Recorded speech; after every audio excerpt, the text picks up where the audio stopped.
Hello everyone. Today we'll be discussing about radio ulnar joint manual muscle testing. So radio ulnar joint, we have two radio ulnar joint at the forearm, that is superior radio ulnar joint and inferior radio ulnar joint. So to create a function or the movement at the forearm, the superior and inferior radio ulnar joint has to move together. So what are the movements or the function available at the forearm? It is supination and pronation.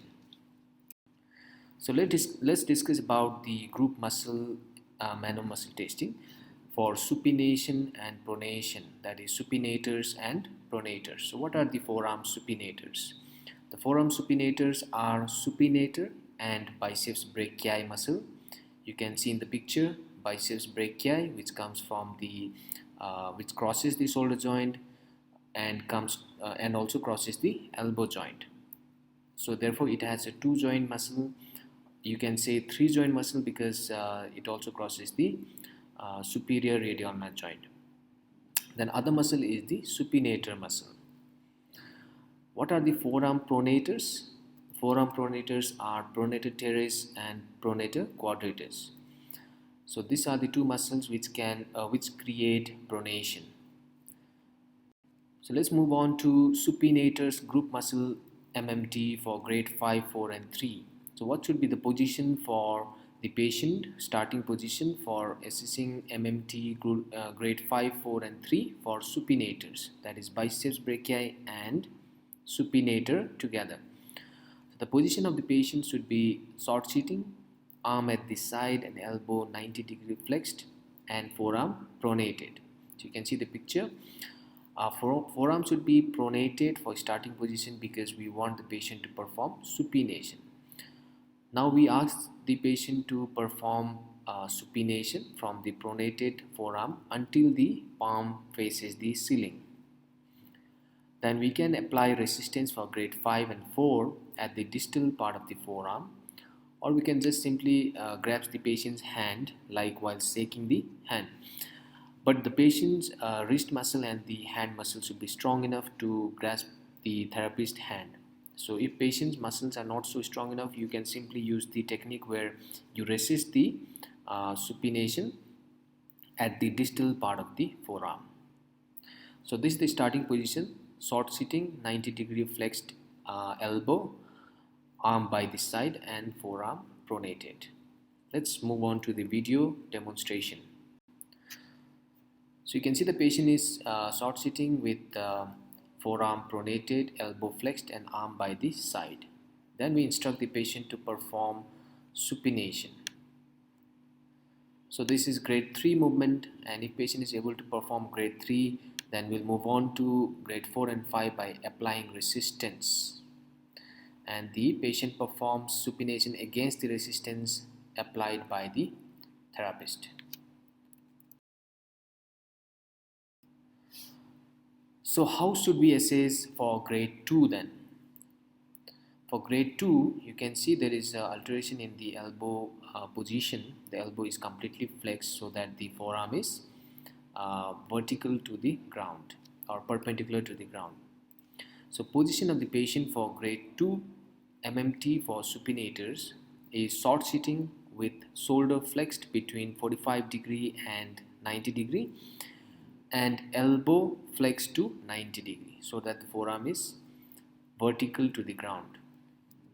So in this position the gravity will be eliminated and we can ask the patient to perform supination. And one more thing, we should support the elbow by the therapist by cupping the hand under the elbow. Then we ask the patient to perform supination. So let's see the video demonstration. So here you can see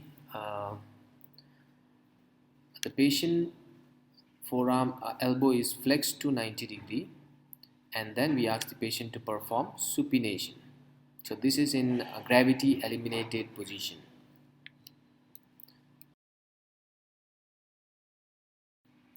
Now next let's move on to pronators grade 5, 4 and 3 positioning. So how should we position the patient? It is similar to supinator, just the starting position of the forearm should be in supinated position.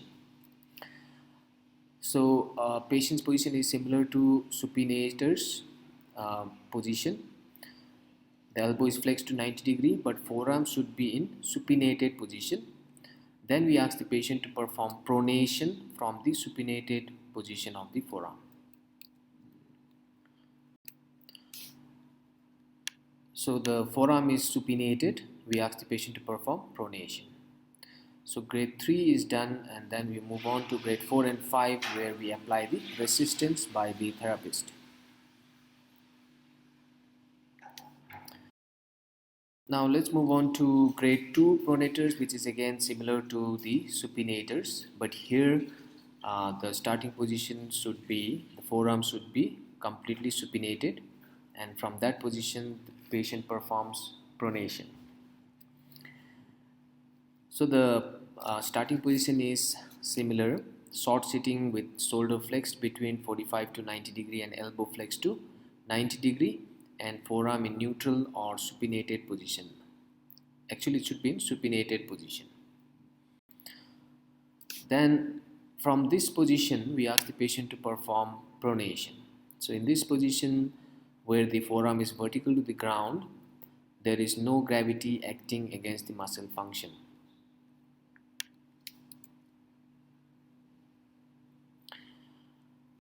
Now let's move on to individual muscle testing for supinator biceps brachia, which we have already done. Other individual muscles here are pronator teres and pronator quadratus and supinator. So first let's check for supinator. What should be the position of the patient? So here you can see the first position, where the shoulder is slightly extended, elbow is extended, and patient's forearm is pronated. And in this position the biceps is elongated, so therefore we reduce the effect of biceps as a supinator of the forearm. And in this position you can see the patient's position is sitting or standing. The examiner holds the shoulder and elbow in extended position, and the forearm should be in starting position, that is pronated position, and we ask the patient to perform supination. You can see the patient is holding the humerus, so that there should not be any internal rotation or external rotation of the glenohumeral joint, and the resistance for grade 4 or 5 is applied at the distal part of the forearm. So let's move on to video demonstration here. So you can see the position of the patient, slightly extended shoulder and extended elbow. Therapist is holding the humerus and asking the patient to perform supination from the pronated position of the forearm. So patient is performing supination and the therapist is resisting the movement. So here we have to remember that the glenohumeral joint internal or external rotation should be minimized. This is an alternate position for testing supinator. Again, you can if patient is not able to sit or stand, we can ask the patient to go for supine lying position. To minimize the function of the biceps, we will ask the patient to completely flex the elbow joint, and the forearm is in pronated position, and we'll ask the patient to perform supination. You can see in the video here 90-degree flex shoulder, completely flex elbow to minimize the function of biceps as the supinator, so that we can check only the supinator muscle. Now we ask the patient to perform supination from the pronated position of the forearm and resist the movement. You can see the video again here, performing supination against the resistance. So this was the two starting positions for supinator muscle MMT. Now let's move on to pronator teres. So individual muscle testing for pronator teres is patient should be in supine lying or sitting, especially supine lying would be more comfortable. The elbow should be held against the patient's side, the shoulder, and the elbow should also be by the side of the patient's body, and we should avoid any kind of shoulder abduction. So you can see in the picture here, the therapist is holding the elbow so that patient doesn't go for abduction while performing pronation. Then the forearm should be in supinated position from which the patient will perform pronation. So in this position, supine lying, the elbow should be held against the patient's side, and we should avoid any shoulder abduction. Then we'll ask the patient to perform pronation of the forearm with the elbow partially flexed. The resistance is applied by the therapist at the distal part of the forearm or the wrist. Now let's move on to the video demonstration. So the arm is by the side, and the therapist is holding the arm so that there is no trick movement, and other hand is holding the forearm to apply resistance.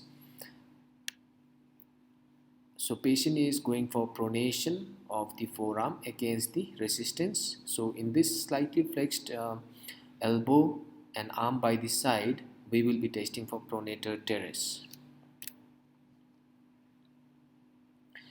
Now let's move on to the last muscle, that is pronator quadratus. So the position of the patient arm changes here.